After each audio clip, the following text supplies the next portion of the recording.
Hola, muy buenos días. Primera vez que estoy en un escenario 360 y estoy un poco inquieta. ¿Ah? Difícil seguir después de Guillermo con esa extraordinaria, interesante presentación. Voy a tratar de irnos al, ¿cómo se llamaba? A lo fuera del verso, ¿ah? Al off verso, un poquito. Pero creo que tenemos algo bien en común. Creo que toda la experiencia del metaverso se parece mucho a una frase que dijo la poetisa Maya Angelou. Maya Angelou escribió una vez: las personas podrán olvidar lo que les dijiste, pero nunca van a olvidar cómo los hiciste sentir. Así es que espero que también en esta experiencia que yo les quiero transmitir, ustedes también puedan recordar más que el contenido, esto, cómo nos sentimos, igual que en el metaverso. Bueno, nosotros nos toca hablar de mejores negocios para el mundo, regeneración social y ambiental. Siempre había querido tener el poder de hacer esto. Les voy a pedir a todos que cierren los ojos. Cierren los ojos. Y piensen en por quién o por qué cosa ustedes darían la vida. Una pregunta simple, así como para la mañana. ¿Por quién o por qué cosa ustedes darían la vida? Pueden abrir los ojos. Quizás fui un poco trágica. ¿Por qué o por quién se desgastarían? ¿Por quién o por qué vale la pena trabajar? Mi respuesta, creo que... ¿Cuántos de aquí pensaron en personas? ¿Cuántos de aquí pensaron en un lugar? ¿En un territorio, quizá? ¿No? ¿En una idea? Unas poquitas. Muy bien. Creo que mi respuesta es mi tierra y mi gente. Muy en simple. El tema es, ¿quién es mi tierra y quién es mi gente? En mi país se dice una frase: los negocios son sin llorar. ¿Se dice acá eso? Los negocios son sin llorar. Se aplica también al fútbol. El fútbol es sin llorar. Se aplica también a la política. La política es sin llorar. Cuando hablamos de esto, seguramente nos estamos refiriendo a que son actividades para las que se requiere un cuero duro, ¿ah? Un cuero de cerdo, decimos en Chile, un cuero de chancho. ¿Y por qué? Porque son actividades donde quizás todo vale. Son cosas difíciles para machos. Pero fíjense que Publio Terencio, africano en el siglo II, dijo algo muy profundo en una comedia. Él era escritor de comedia. Hombre soy, nada del humano me es ajeno. ¿En qué momento, en qué escuela de negocios nos metieron en la cabeza que lo único que importaba era la rentabilidad? ¿A alguien acá le enseñaron que lo único que importaba, no me decepcionen las escuelas de negocios paraguayas, lo único que importa es la rentabilidad? ¿A quién le enseñaron eso? A mí me lo enseñaron. Hombre, mujer soy, nada del humano me es ajeno. Yo me reúno muy a menudo con personas del mundo del marketing y las comunicaciones y siempre me dicen: yo aspiro a que mi marca sea considerada una marca empática. La empatía, la palabra de moda, la palabra quizás más trillada de la pandemia, junto con la resiliencia, que también les voy a hablar de la resiliencia. Espérense nomás. Empática. Quiero tener una marca empática.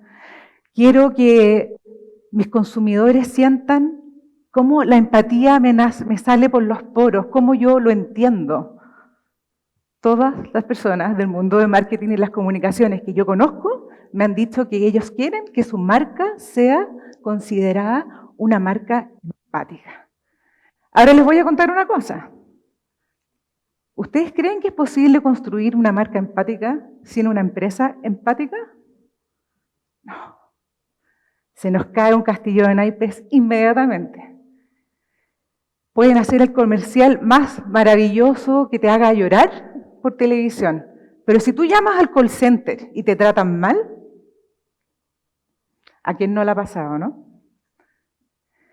Ahora, ¿ustedes creen que podemos tener una empresa empática si en esa empresa no trabajan personas que practiquen la empatía? Tampoco.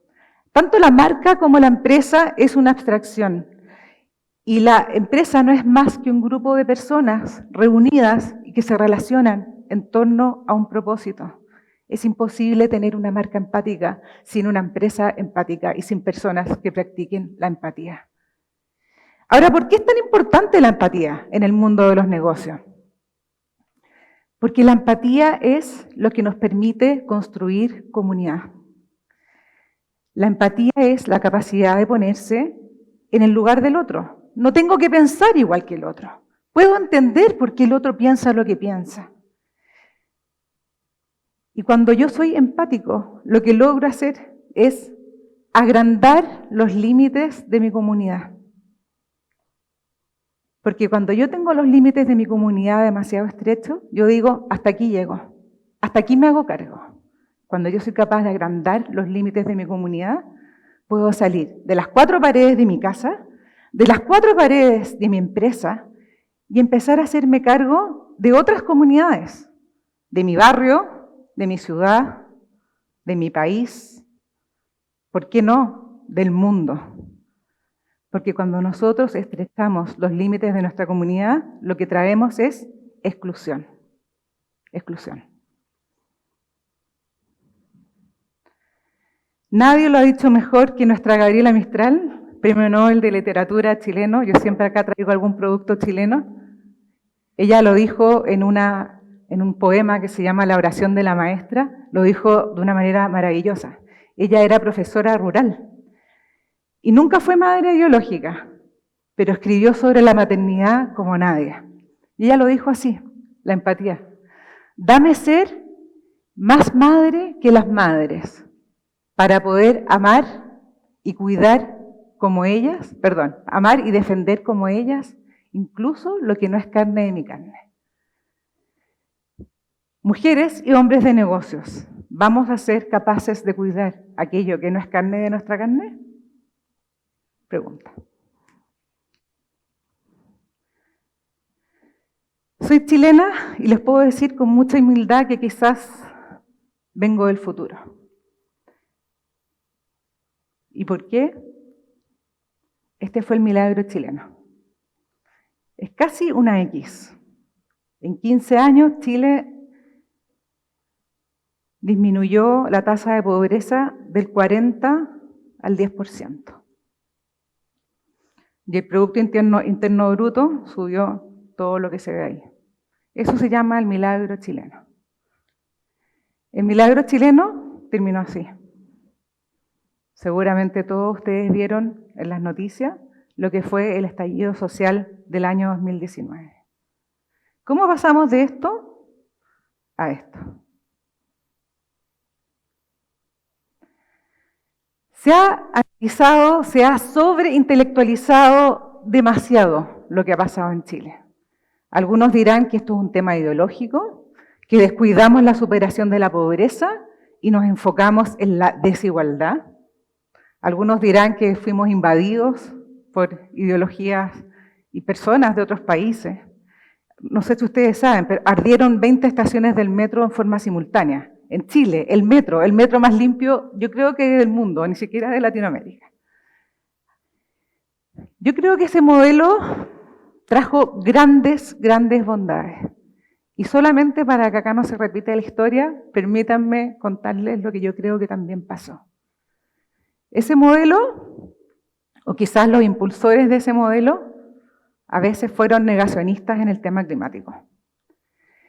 Ese modelo prometió muchas cosas, pero el crecimiento también paró. Ese modelo trajo gran sobreendeudamiento a las familias. Y la educación y las pensiones no estuvieron a la altura de la promesa. Por eso les digo, yo sé que Paraguay todavía, esto no es un tema, pero esto va a ser un tema, porque está siendo un tema no solamente en Chile, está siendo un tema en todo el mundo.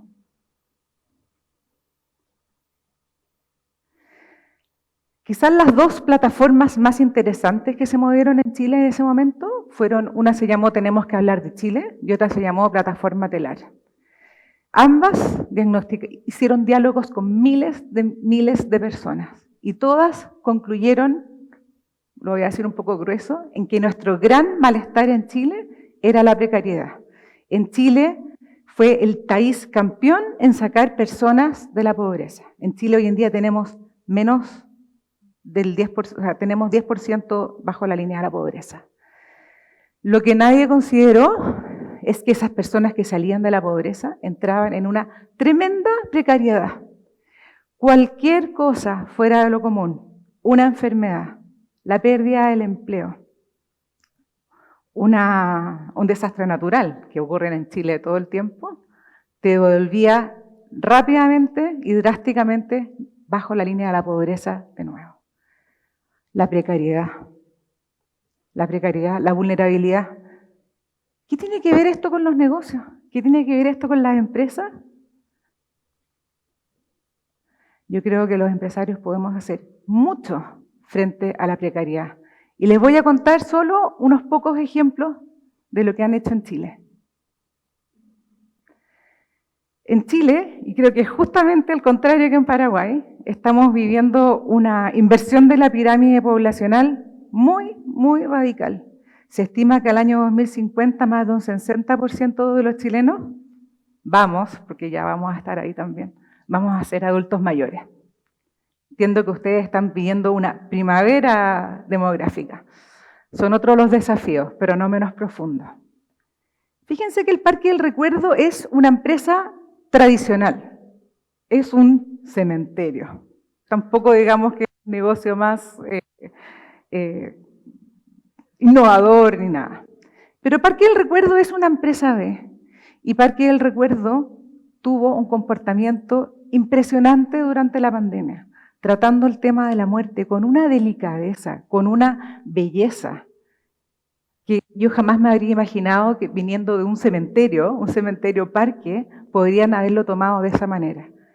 Dieron asistencia psicológica a todas las víctimas, a las familiares de las víctimas, a todas sus comunidades.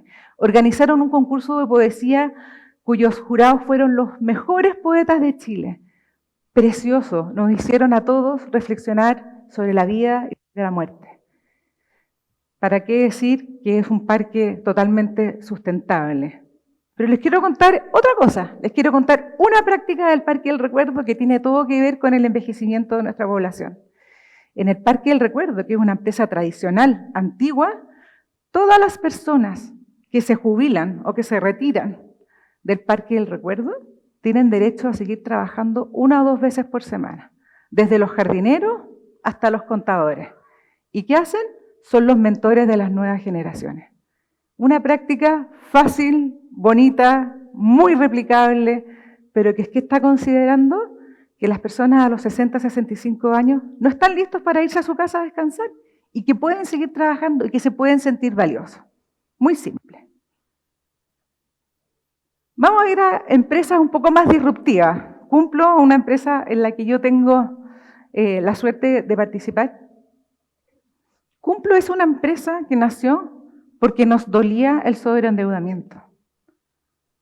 Nos dolía que las empresas pequeñas tuvieran que pagar sueldos con la tarjeta de crédito a fin de mes. Nos dolía que las empresas pequeñas, las empresas grandes, le pagaran tarde. Solo dolores. Cumplo hoy en día es la plataforma de financiamiento colaborativo más grande de Latinoamérica. Y nació porque a nosotros nos dolía la precariedad, el sobreendeudamiento de las de las pymes. Los empresarios pueden hacer mucho por la precariedad. Nunca se les olvide. ICLAS, otra empresa B. ICLAS es una empresa que nació porque le dolía la falta de acceso a la educación de muchas empresas que se encontraban a veces fuera de los centros urbanos en Chile, y porque muchas personas con el alto tráfico de Santiago no eran capaces de llegar a una universidad a estudiar después del trabajo. ICLAS nació como una plataforma de educación para aquellas personas que no estaban en condiciones de ir a estudiar a un lugar físico. Nos dolía la lejanía, nos dolía lo caro. ¿Cómo no íbamos a poder tener educación de calidad para todos? Por eso nació ICLAS. Nos pudimos hacer cargo de esa precariedad. SEMSO, semáforo social. ¿Qué puede ser el semáforo social? Es otra empresa B. ¿Y a qué ayuda semáforo social? A medir la pobreza multidimensional de todos nuestros trabajadores. A través de SEMSO, una empresa puede medir cómo está el acceso a la salud mental, a la salud dental, cómo está el nivel de sobreendeudamiento de mis trabajadores, cuáles son sus tiempos de viaje, cuáles son sus niveles de bienestar. Dice, trabajar no significa estar bien. Solo trabajar no significa estar bien. El semáforo social mide la precariedad de nuestros trabajadores. Y voy a ir a una más ambiental. Triciclos. No sé si Triciclos está en Paraguay, también es una empresa B. Triciclos es una empresa que se hizo, a la que le dolía la basura, pero no les bastó con hacer unos hermosos puntos limpios donde se podía reciclar. Lo que hay detrás de Triciclos es esa frase que dice abajo: la basura es un error de diseño. Y ellos no se van a contentar con tener unos fantásticos puntos limpios para hacer mi reciclaje. Ellos quieren ir al origen de la empresa, para que la empresa, desde el diseño del producto, desde el diseño del empaque, no cometa este error de diseño que va a terminar siendo basura. Los empresarios podemos hacer mucho, mucho por la precariedad. Más casos. Esta no es una empresa. Durante el estallido social surgió en Chile el desafío 10 por. ¿Qué significaba el 10 por? Era el desafío de medir las brechas salariales entre los que ganan más y los que ganan menos. ¿Por qué me dirán ustedes? ¿Qué importa? Parece que se ha demostrado que el bienestar aumenta cuando hay menores brechas salariales. No estoy hablando entre hombres y mujeres, estoy hablando entre los que ganan más y los que ganan menos. Asumo que acá no hay brecha salarial entre hombres y mujeres, ¿verdad? No, ya, perdón, me equivoqué, sí hay. El desafío 10 por le proponía a las empresas, entonces, medir brecha salarial entre los que ganan más y los que ganan menos. Y tender a una brecha de 10 veces. O entregar a todos los trabajadores un sueldo ético de aproximadamente $700, que es mayor que el sueldo mínimo chileno, por supuesto. Ustedes no saben la cantidad de empresas que se sumaron a este desafío. Creo que actualmente hay 2.500 empresas en Chile que se sumaron al desafío 10 por. No solamente empresas, fundaciones, cultura, universidades, un montón de organizaciones dijeron, tomo este desafío.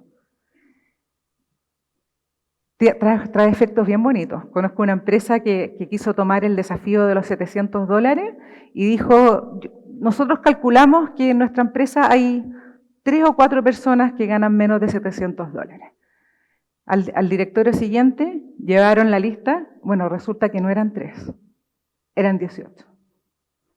Solo traer esta información a la mesa los puede sorprender.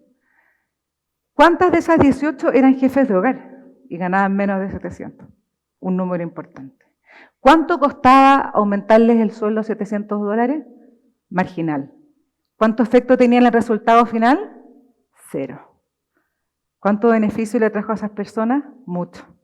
¿Cuánto orgullo le trajo a la empresa convertirse en una empresa 10 por? Enorme. hay que medir, hay que partir por eso. 3xI. Esta es una organización que la forman prácticamente todos los empresarios de Chile a través de la Confederación de la Producción y del Comercio, Sistema B, la Asociación de Emprendedores de Chile y la Comunidad de Organizaciones Solidarias, que es la confederación quizás más grande de fundaciones en Chile. Aquí nos juntamos a conversar entre pares improbables. ¿Y qué significan las 3I? Inspirarnos, incluirnos, innovarnos. Esto surgió antes del estallido social. Ya se respiraba en Chile un clima de falta de encuentro, un clima de falta de diálogo. Estos son casos chilenos. Mi pregunta es, ¿cuáles son sus dolores? ¿Cuáles son los dolores de Paraguay? ¿Y qué podemos decir nosotros sobre esos dolores? ¿Cuánto tiene que ver mi forma de hacer negocios con esos dolores? ¿Cómo puedo transformar? ¿Cómo puedo sanar esos dolores? ¿Con la forma o con mi negocio? No solo con la forma, con lo que yo hago como negocio. Y esto nos lleva al rol de la empresa. Milton Friedman, ustedes saben que Chile ha sido laboratorio de muchas cosas, entre otras cosas de una economía de mercado. El señor Friedman hace varios años ya publicó en el New York Times este famoso paper en la que decía que la única responsabilidad social del empresario era maximizar sus utilidades. La gente no es justa con Mr. Friedman, porque cuando uno lo lee completo se da cuenta que en esa época había lo que estaba en el aire era una responsabilidad social que era bastante más parecida a la filantropía. Y muchos CEOs hacían filantropía con el dinero de los accionistas. Y además hacían filantropía en cosas que no tenían nada que ver con el negocio. Digamos, qué sé yo, si yo tenía una empresa de manufactura, le construía una escuela o ni siquiera a mi comunidad, sino que eran cosas que estaban desconectadas con el modelo de negocio, que no surgían de la manera y de lo que yo hago como negocio. Eran actividades aisladas, satelitales. Entonces el señor Friedman cuando dijo, ¿saben qué más? La única responsabilidad es usted incremente sus utilidades, no ocupe la plata de los accionistas para su legado, para que después le hagan una estatua. Tenía algo de razón el señor Friedman.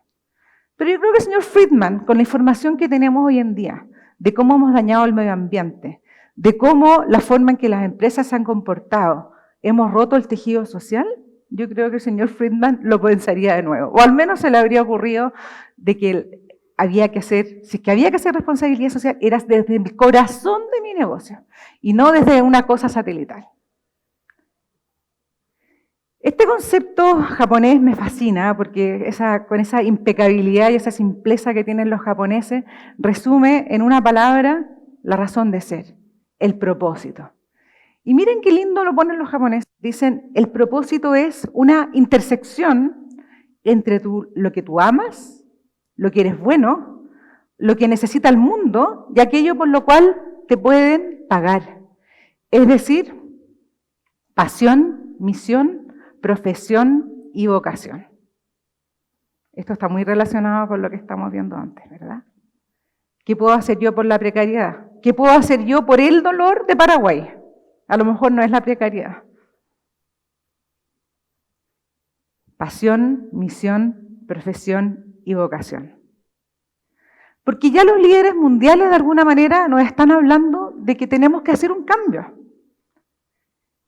En la encíclica Laudato Si, que estuvo dirigida a todas las personas de buena voluntad, se dice que hay que redefinir el progreso. Un desarrollo tecnológico y económico que no deja un mundo mejor, ni una calidad de vida integralmente superior, no puede considerarse progreso. ¿Cómo va a ser progreso?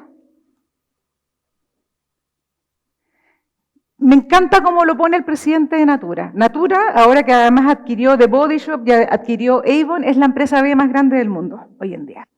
Y Guilherme Leal nos dijo una vez en una conferencia, la rentabilidad es para las empresas como respirar para los seres humanos. Las empresas no pueden vivir sin rentabilidad, así como los humanos no podemos vivir sin respirar. Pero nadie me va a decir que vinimos a este mundo solamente a respirar. Vinimos a este mundo mucho más que a respirar. Y a eso un poco los quiero llamar. A que como empresarios no vengamos solamente a respirar. No neguemos esa grandeza, esa potencialidad, esa necesidad de hacer cosas más grandes que nosotros mismos, que vive dentro de todos nosotros.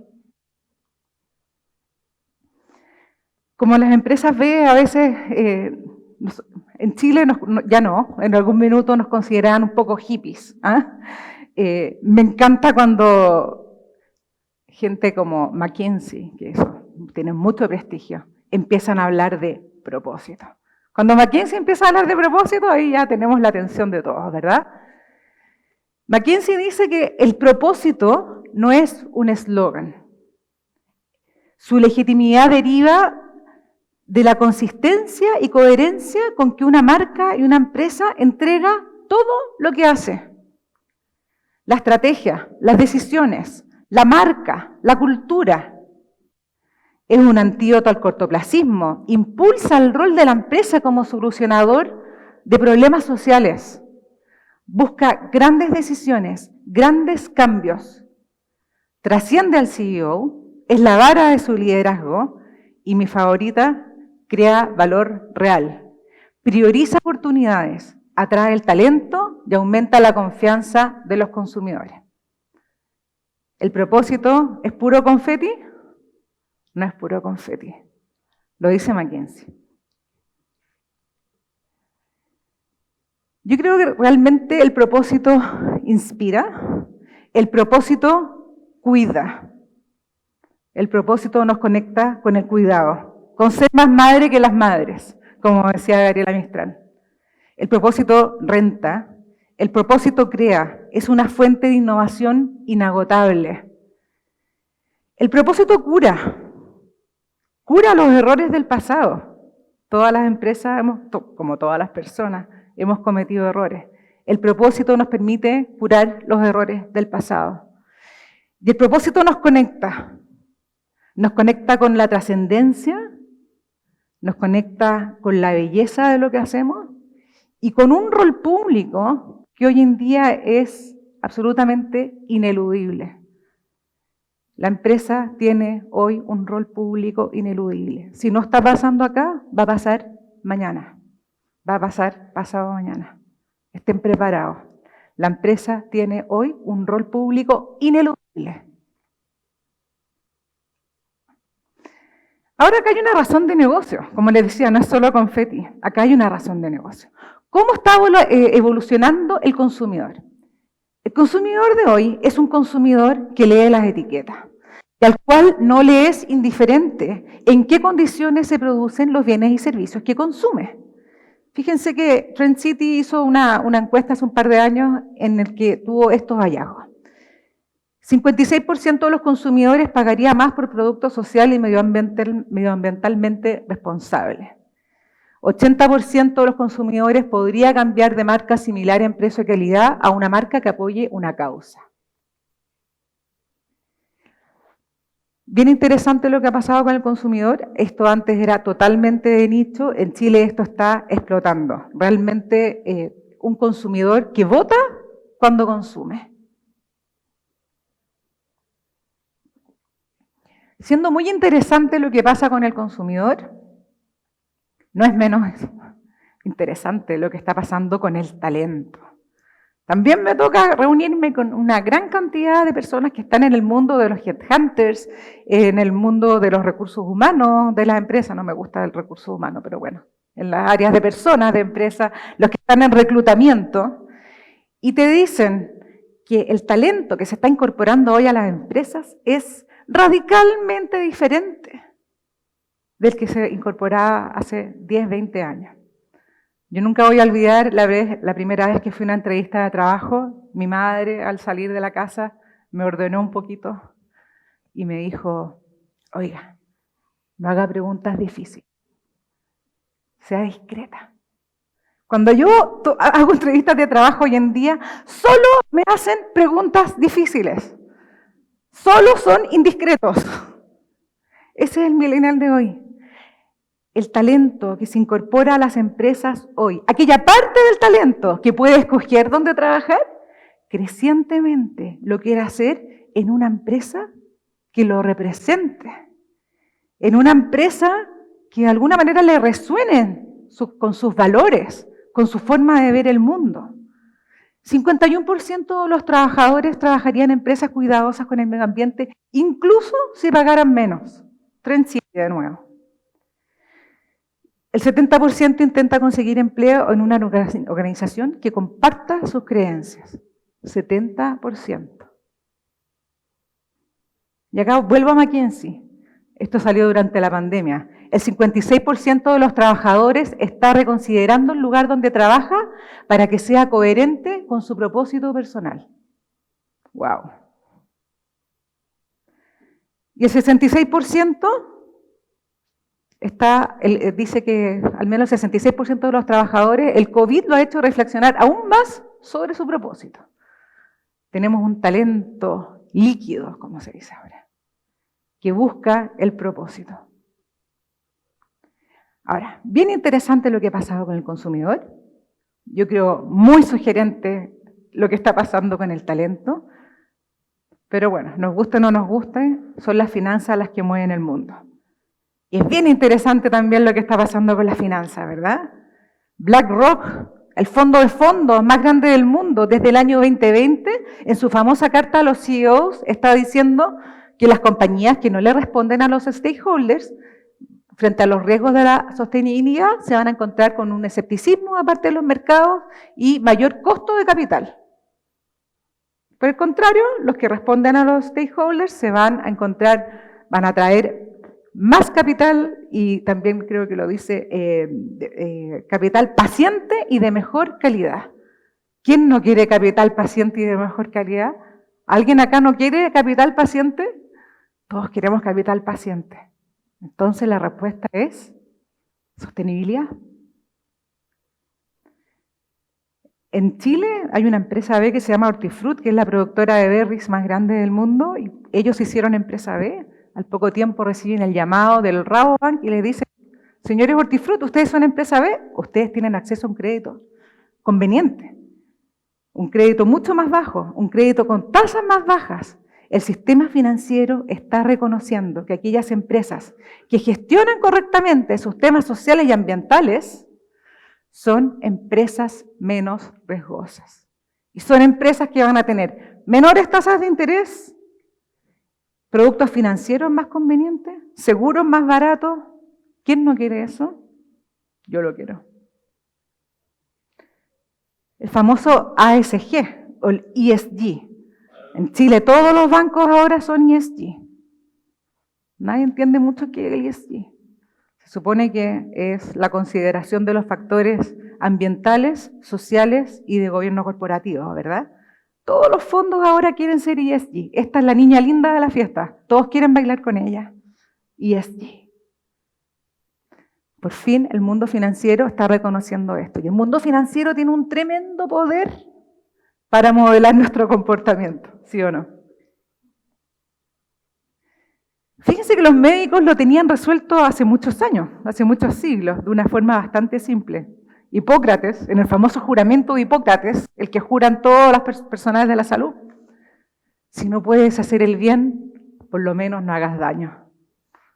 No sé en qué minuto nosotros nos salimos de esa línea ética. ¿Por qué los doctores y los empresarios no?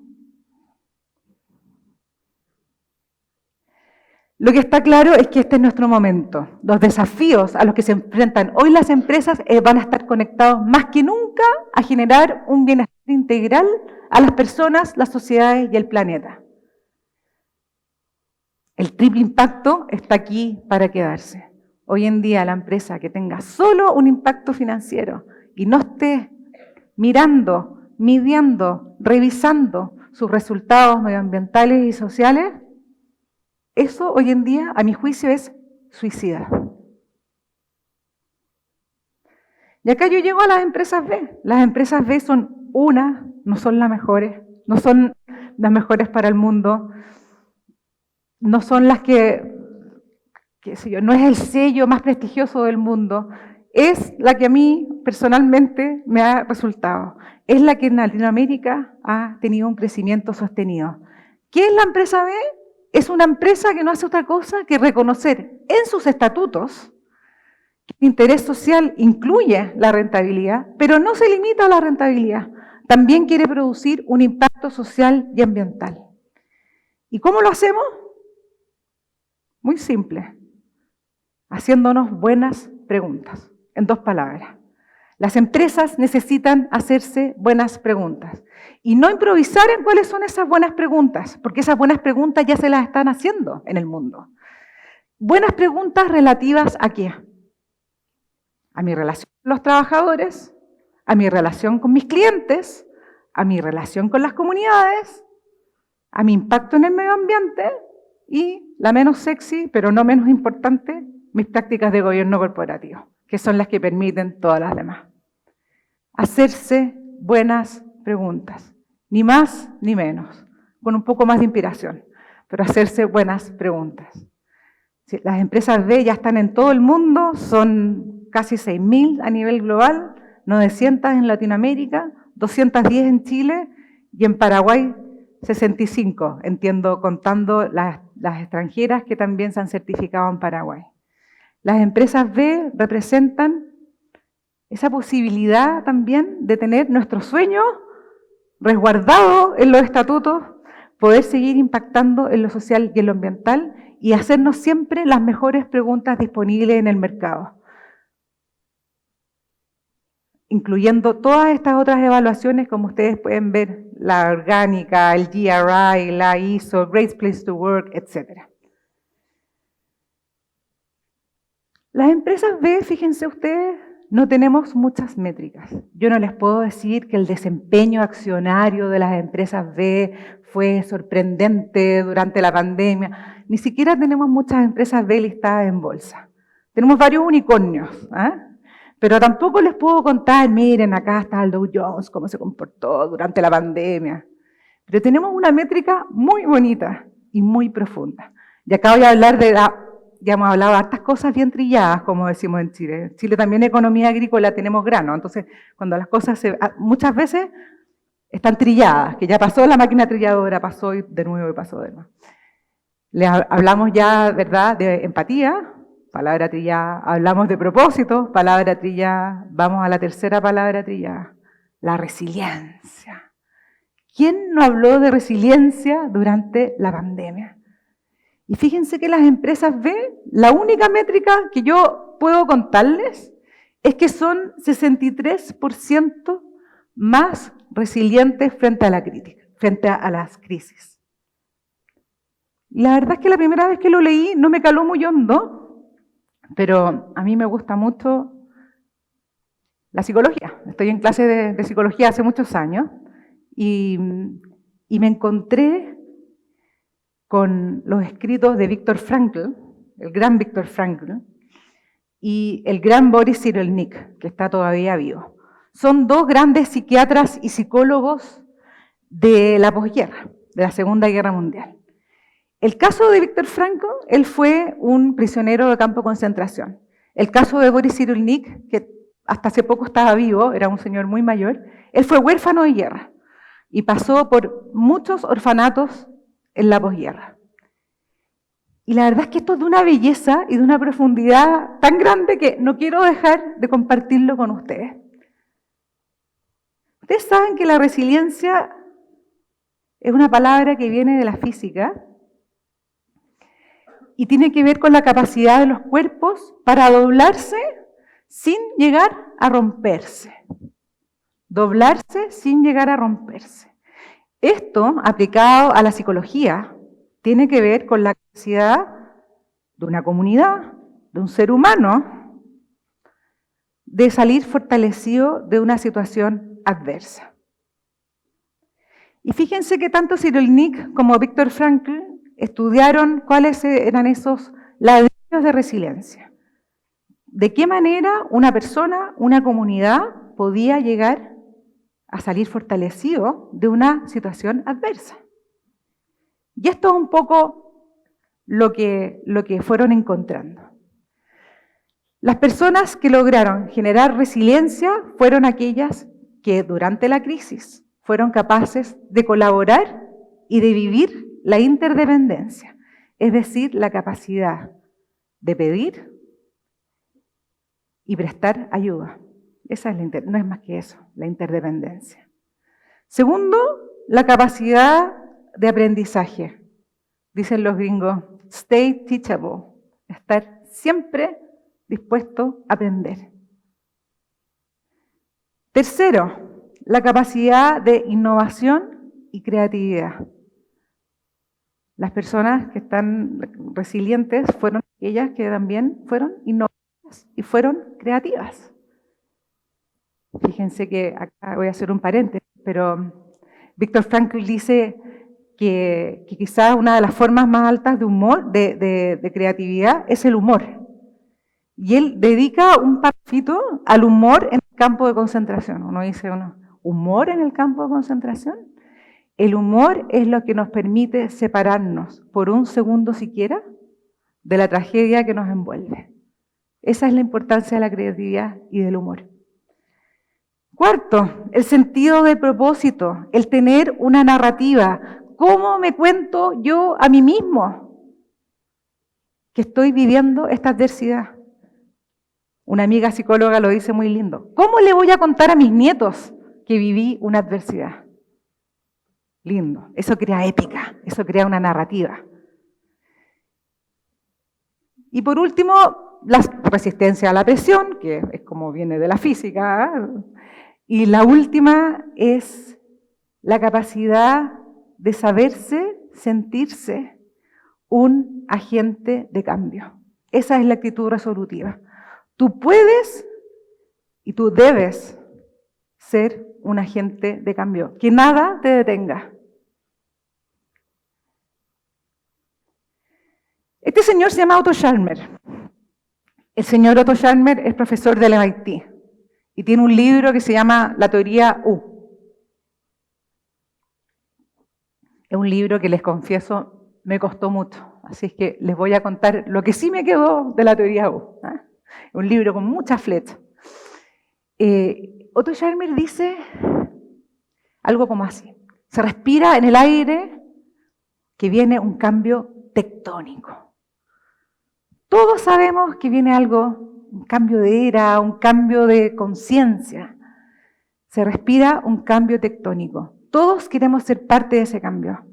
No sabemos cómo. ¿Cómo me subo a este carro? Lo vimos recién con el metaverso. ¿Por dónde empiezo? Que él dice, cuando estamos en presencia de un cambio tectónico, tenemos dos alternativas. Una, con la mente cerrada, el corazón cerrado y la voluntad cerrada, la negación.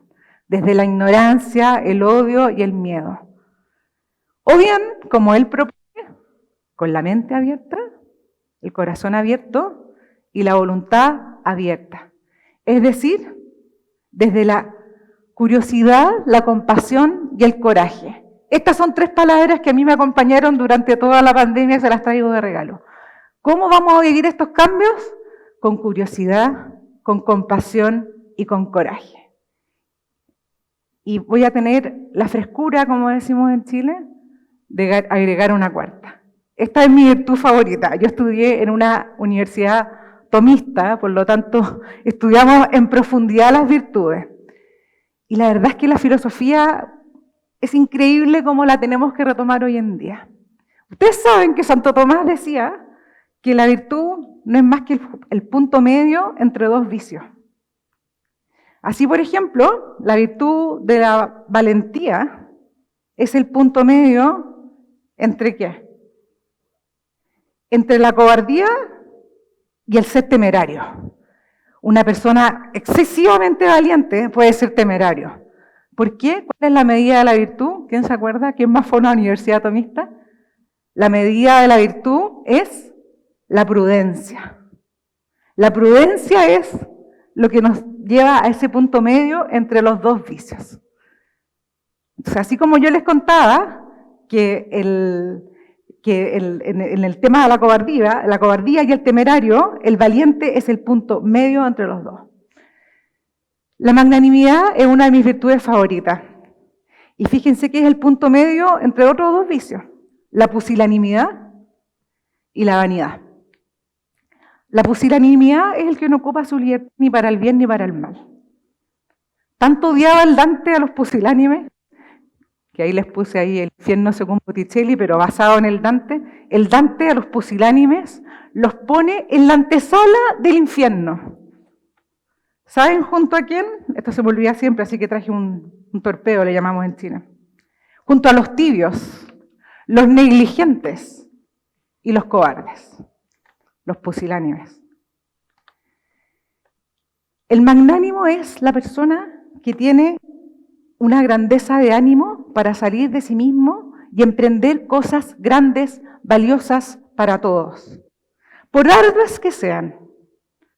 Es la amplitud del corazón para albergar sentimientos nobles, lo cual motiva la justicia en la vida social y el señorío en la política. Es una virtud para todos, porque emana de nuestra propia dignidad. Permite reconocer y buscar la grandeza en los demás. Gracias a la magnanimidad, yo soy capaz de reconocer y darle crédito a los demás. Y requiere la humildad, porque si no seríamos vanidosos. La humildad para aspirar a lo más grande sin tener apego a los honores. Esta para mí es la virtud de nuestros tiempos. Junto con la curiosidad, la compasión y el coraje, la magnanimidad es la virtud que le pedimos a nuestros políticos, es la que le pedimos a nuestros empresarios, es la que le pedimos a nuestras élites, es la que le pedimos al mundo. Esta para mí es la virtud del momento, totalmente desconocida, la magnanimidad. Trabajemos esa magnanimidad. Y por último, les traje este cartón que me encanta. ¿Se ve bien o no? Hay un señor ahí diciendo, ¿quién quiere cambio? Ustedes tienen que levantar la mano. ¿Quién quiere cambio? ¿Quién quiere cambiar? Son menos, ¿verdad? ¿Quién quiere liderar este cambio? Menos. El cambio parte por nosotros. Esto ya sí que ya es el cliché de los clichés. Por eso que Gandhi decía, tú tienes que ser el cambio que quieres ver en el mundo. No me puedo seguir quejando del sistema, porque el sistema, entérate, eres tú. Tú estás dentro del sistema. ¿Queremos mejores empresas? ¿Queremos empresas regenerativas en lo social y en lo ambiental? ¿Cómo estás regenerando tus relaciones? ¿Cómo estás regenerando tu relación con el entorno? No es simple, hay que partir por algo. Yo, como les decía, con mucha humildad les recomiendo el camino de las empresas B porque es muy concreto y es una herramienta de gestión. ¿Hay otros caminos? Por supuesto que sí. Pero lo que no vamos a poder evitar es que el cambio parte por nosotros mismos. Muchas gracias.